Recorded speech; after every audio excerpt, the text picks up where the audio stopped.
Adding music to your Facebook post make it more engaging, and here is how you can do it easily.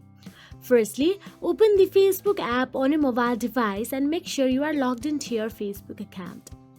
Now, once logged in, simply start posting something. Here, tap on the photo icon available at the top right corner of your screen. Now here you will be navigated to post something.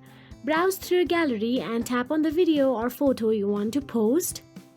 Now once done, simply tap on that photo and video, then you will be navigated to the edit section.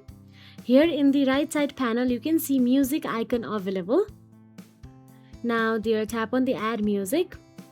Now all you have to do is browse through the music option available here, or you can simply tap on the search address bar and search for one specific music you want to add. Then once done, simply tap on the music you want to add.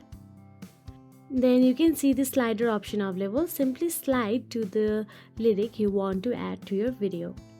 So that is it. If you found this video helpful, please like, share and subscribe, and thank you so much for watching.